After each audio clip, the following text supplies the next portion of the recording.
Hey, what's going on, everybody? My name is Corey, better known as the Seaman, and I want to welcome you to another edition of the Seaman's Cinema Sit Down. Back in for a little bit more Spooktober action. That's right, we're hitting the second half for Tuesday because I was out of it yesterday on Monday and didn't get a chance to talk about Hellraiser, so you just got to see that review. If you haven't, you can check it out right there. But now we jump into the actual review that was saved for the 13th of October, and as you can see with our movie list up in front of you, a real nice mixture of movies as we go through the entire month of October, reviewing a different spooky, scary Halloween movie every single day and giving it to you guys. It's been a lot of fun so far. We're 12 days in and we're right in the middle of a classic horror character run. So why don't you pull up a chair, take a seat. We're getting ready to dive into Friday the 13th. And this was a movie that should have come right after Halloween on my list. And originally it was right after Halloween, but then I was like,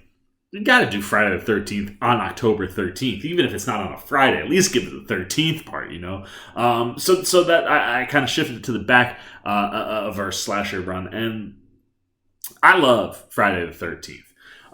Not only does it give us an iconic horror character, albeit we only see him for like a real brief moment, and then he becomes our character.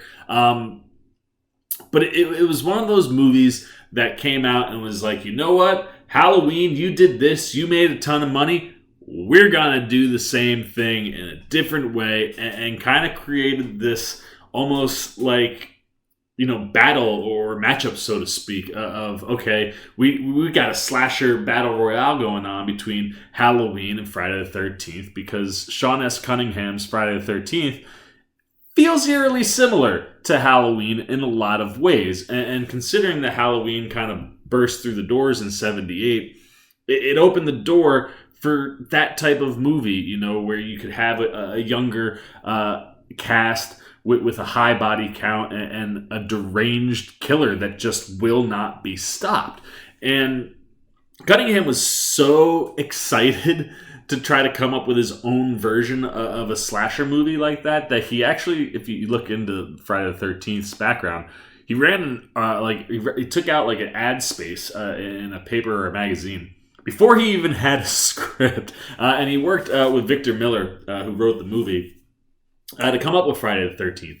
And yes, it certainly has lots of vibes of things that came before it, specifically Halloween. That idea of, like I said, one kind of unstoppable character just mowing through all these different, typically teenaged or you know, college-aged kids, and just increasing the body count it would see movie by movie in all of these flicks. And while it certainly has those elements, it borrows things from Halloween, but uses them in different ways or in ways to create different things. For instance, obviously the iconic open in Halloween that shot POV from Michael Myers' point of view as a kid. Cunningham uses that with our killer here, except he uses it for the whole movie.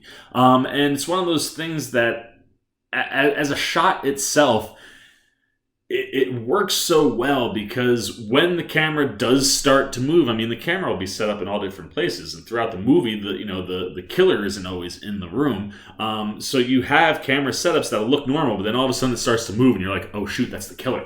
And Cunningham really ups the suspense, utilizing it the whole movie, and then by doing it that way the whole movie, is able to keep Miller's secret of who the actual killer is. Now, you want to talk about a jaw on the floor moment.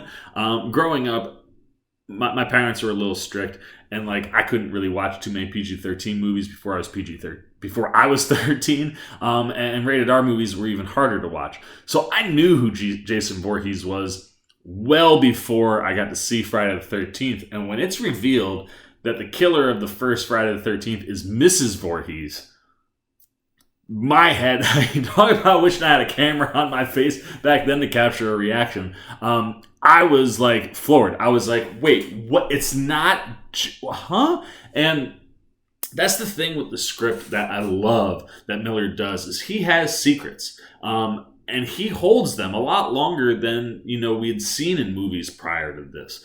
In the realm of horror, like you got to keep a couple things kind of out there as surprises or whatever, but like most of your main story elements get out pretty early, so that the back half you're just kind of having this slasher romp. And Miller reserves a lot of things. He doesn't let you know that Camp Crystal Lake has a past as bloody as the past that it has. He doesn't let you know that the killer is a woman.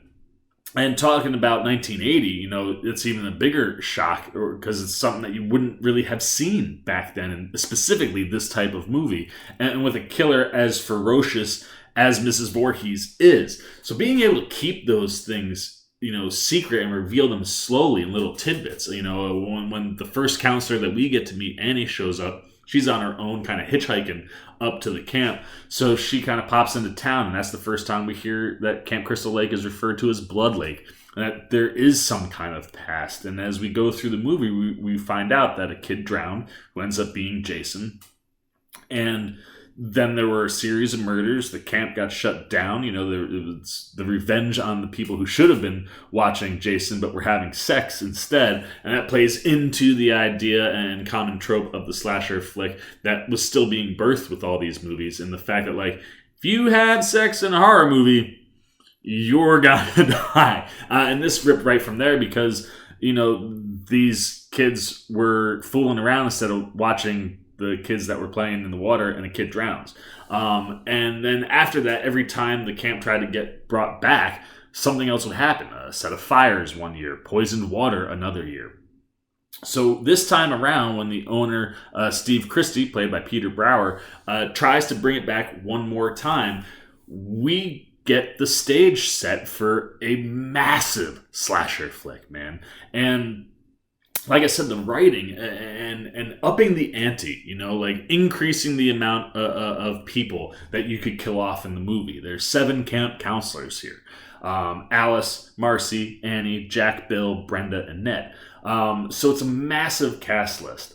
But we keep it young, using camp counselors. And the idea of using a summer camp, so freaking genius. I mean, nowadays, the idea of the summer camp slasher is so commonplace. American Horror Story just had a whole season that was a summer camp slasher styled season. And, this set the stage for every camp movie to come after.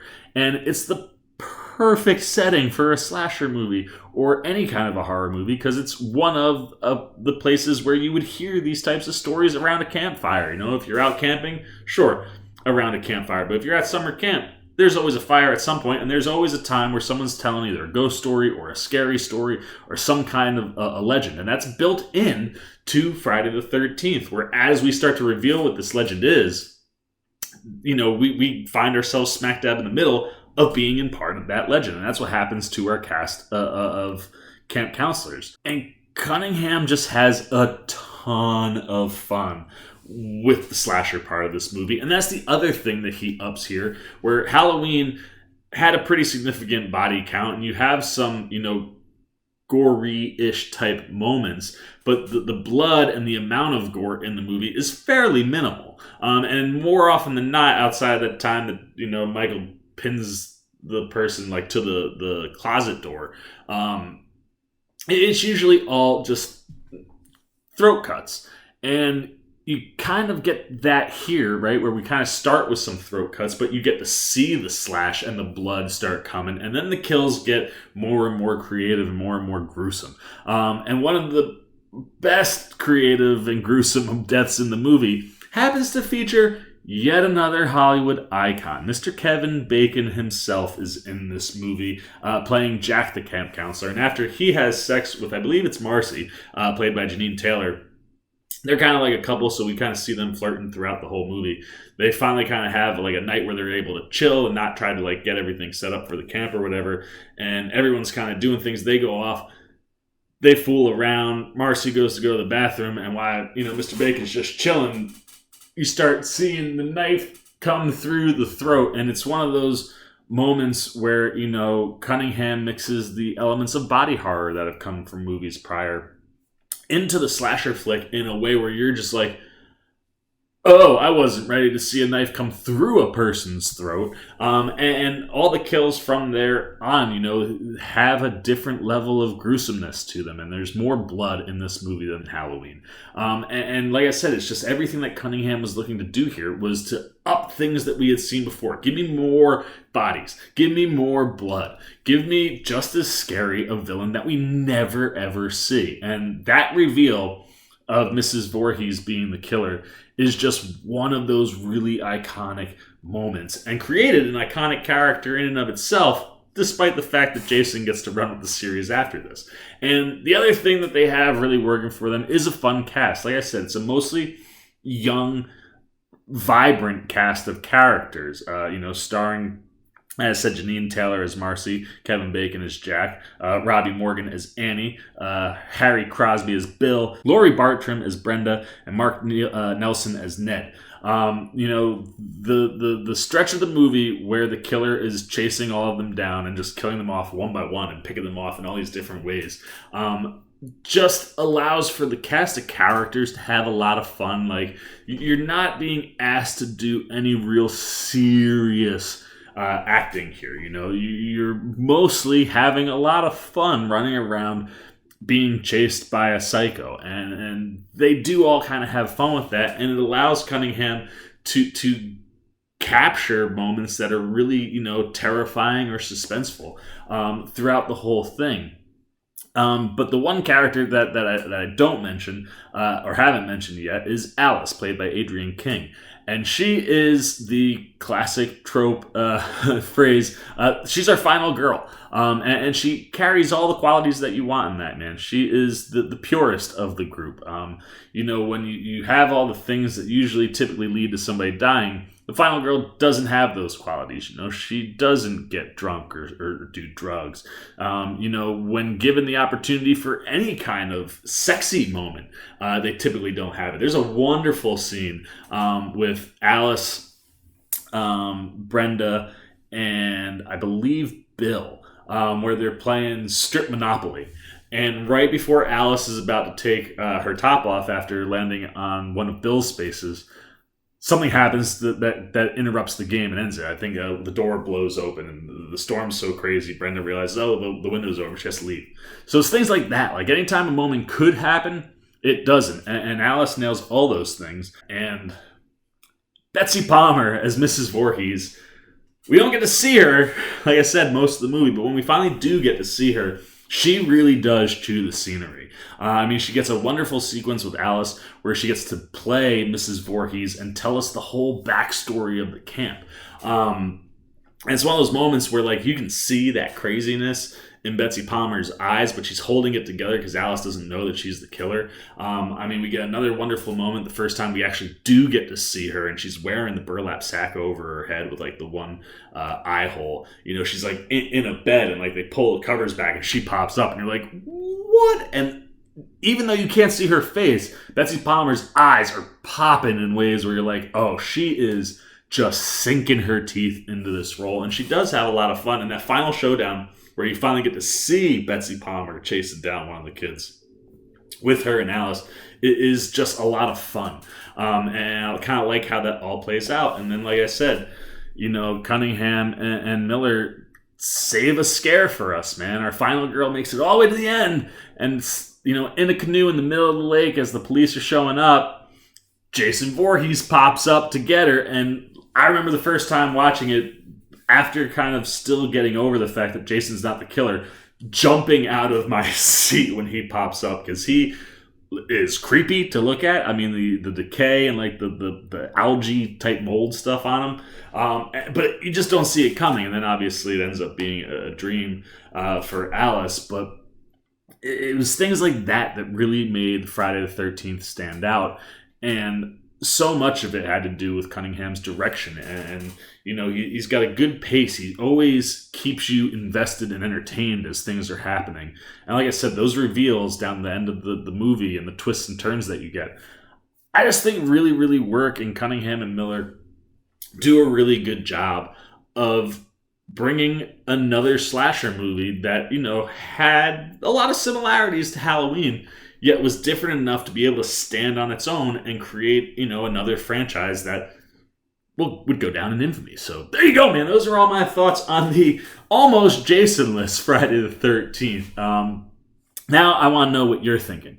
Hit those comments down below. What was it like the first time you found out that Mrs. Voorhees was the killer? If you were, alive back when it actually came out and were old enough to go see the movie, how big of a shock was it that you had a woman that was your slasher lead? We were still in the early days of all this, but I'd imagine that would be just as big as a surprise as finding out that it's not Jason for people who watched it later on.